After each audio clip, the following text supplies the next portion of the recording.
इतिहास में कई बड़े बड़े विजेता हुए, लेकिन एक ऐसा भी था जिसे कभी सुकून ही नहीं मिला।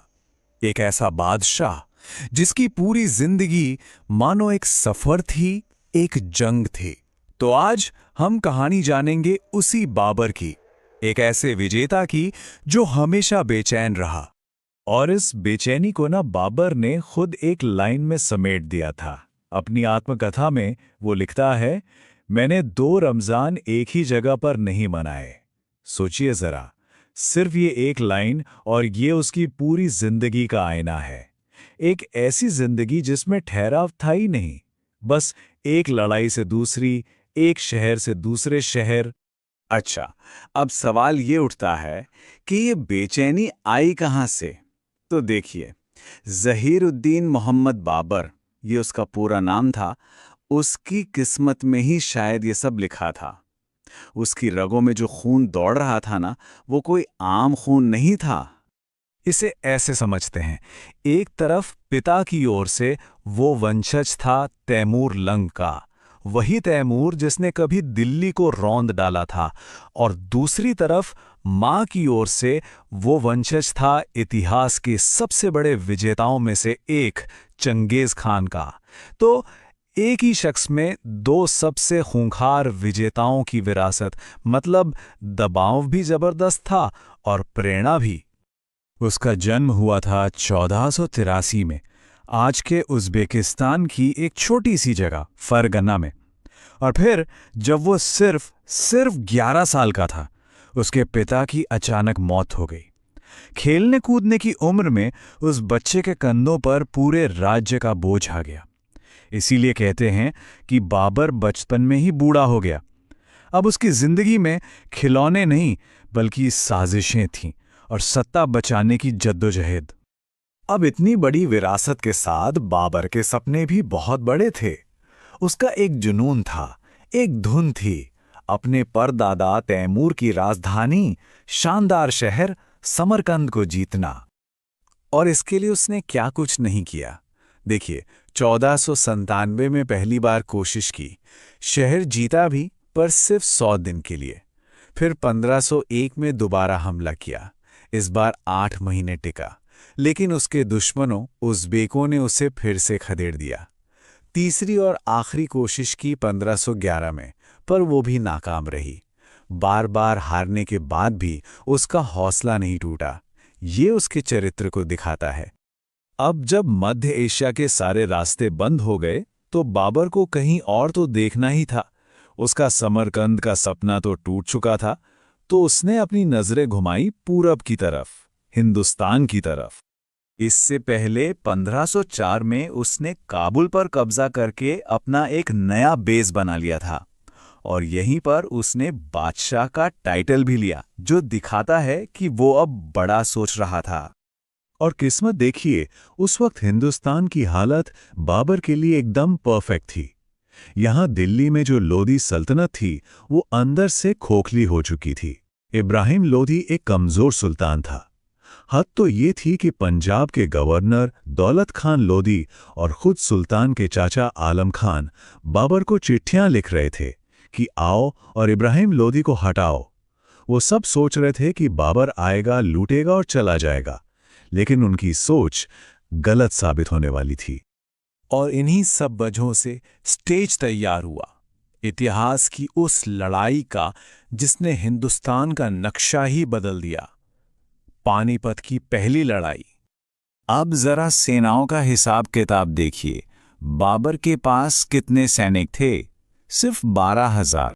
और सामने कौन था? इब्राहिम लोधी, जिसके पास थी 1,00,000 सैनिकों की फौज और 1,000 जंगी हाथी। देखने में तो ये लड़ाई शुरू होने से पहले ही खत्म थी। बाबर की हार पक्की लग रही थी। लेकिन बाबर अपने साथ 2 ऐसी चीजें लाया था जो लोधी की सेना ने कभी देखी ही नहीं थीं। पहली थी तुलुगमा रणनीति। ये उसने अपने दुश्मन उज़्बेकों से सीखी थी। इसमें सेना के कुछ हिस्सों को छुपाकर रखा जाता था और फिर अचानक दुश्मन को दोनों तरफ से घेरकर हमला किया जाता था। और दूसरा और सबसे खतरनाक हथियार था तोपखाना, बारूद और तोपें। नॉर्थ इंडिया के लिए ये एकदम नई चीज थी। जब तोपें गरजीं तो उनकी आवाज से लोदी के हाथी बिदक गए और अपनी ही फौज को रोंदते हुए भागने लगे। पूरा खेल ही पलट गया। और फिर 21 अप्रैल 1526 के दिन पानीपत के मैदान में बाबर की छोटी सी लेकिन मॉडर्न आर्मी ने लोधी की विशाल सेना को धूल चटा दी। इब्राहिम लोधी मैदान में ही मारा गया। दिल्ली सल्तनत का सूरज डूब गया और हिंदुस्तान में मुगल साम्राज्य का सूरज उग रहा था। लेकिन दिल्ली जीतना तो बस शुरुआत थी। असली चुनौती थी इस जीत को कायम रखना। भारत में बाबर का असली संघर्ष तो अब शुरू हुआ था।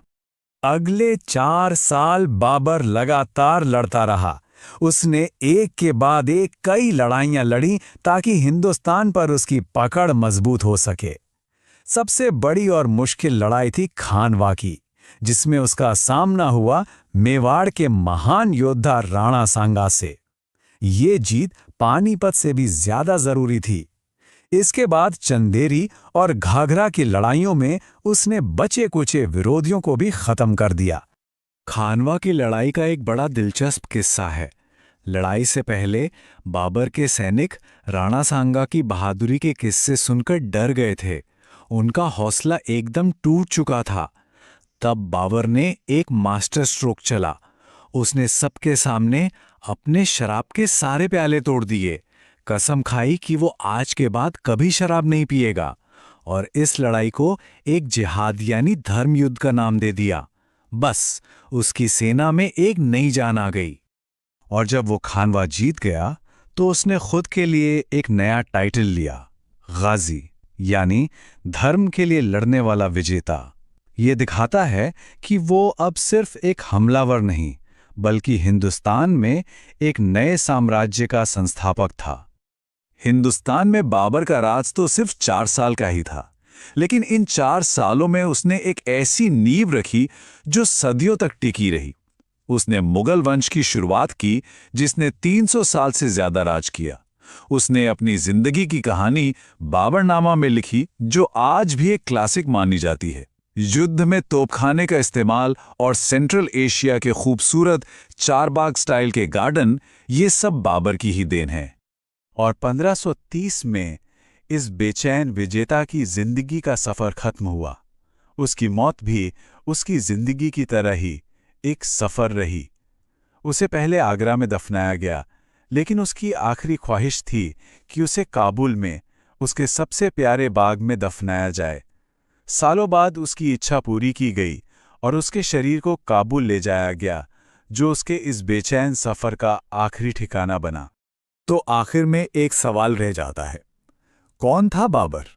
क्या वो अपनी मातृभूमि से निकाला गया एक मजबूर शरणार्थी था, या फिर एक बहुत ही चालाक मौका परस्त जिसने हिंदुस्तान की फूट का फायदा उठाया? या फिर वो एक दूर की सोचने वाला शासक था जिसने एक महान साम्राज्य का सपना देखा और उसे सच कर दिखाया? शायद सच इन तीनों के कहीं बीच में है।